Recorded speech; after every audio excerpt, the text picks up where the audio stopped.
प्राचीन समय में विद्यार्थी गुरुकुल में रहकर ही पढ़ा करते थे। बच्चे को शिक्षा ग्रहण करने के लिए गुरुकुल में भेजा जाता था। बच्चे गुरुकुल में गुरु के सानिध्य में आश्रम की देखभाल किया करते थे और अध्ययन भी किया करते थे। वरदराज को भी सभी की तरह गुरुकुल भेज दिया गया। वहां आश्रम में अपने साथियों के साथ घुलने मिलने लगा, लेकिन वह पढ़ने में बहुत ही कमजोर था। गुरुजी की कोई भी बात उसके बहुत कम समझ में आती थी। इस कारण सभी के बीच वह उपहास का कारण बनता है। उसके सारे साथी अगली कक्षा में चले गए, लेकिन वो आगे नहीं बढ़ पाया। गुरुजी जी ने भी आखिर हार मानकर उसे बोला, बेटा वरदराज, मैंने सारे प्रयास करके देख लिए हैं। अब यही उचित होगा कि तुम यहाँ अपना समय बर्बाद मत करो। अपने घर चले जाओ और घर वालों की काम में मदद करो। वरदराज ने भी सोचा कि शायद विद्या मेरी किस्मत में नहीं है और भारी मन से गुरुकुल से घर के लिए निकल गया। दोपहर का समय था। रास्ते में उसे प्यास लगने लगी।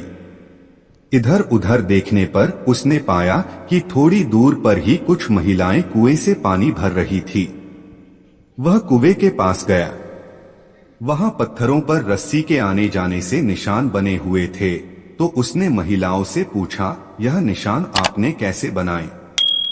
तो एक महिला ने जवाब दिया, बेटे यह निशान हमने नहीं बनाए। यह तो पानी खींचते समय इस कोमल रस्सी के बार बार आने जाने से ठोस पत्थर पर भी ऐसे निशान बन गए हैं। वरदराज सोच में पड़ गया। उसने विचार किया कि जब एक कोमल से रस्सी के बार बार आने जाने से एक ठोस पत्थर पर गहरे निशान बन सकते हैं, तो निरंतर अभ्यास से मैं विद्या ग्रहण क्यों नहीं कर सकता।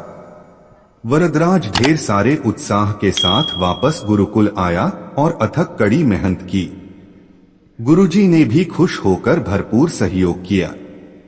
कुछ ही सालों बाद यही मंदबुद्धि बालक वरदराज आगे चलकर संस्कृत व्याकरण का महान विद्वान बना, जिसने लघु सिद्धांत कौमुदी, मध्य सिद्धांत कौमुदी, सार सिद्धांत कौमुदी, गीर्वाण पद्मंजरी की रचना की।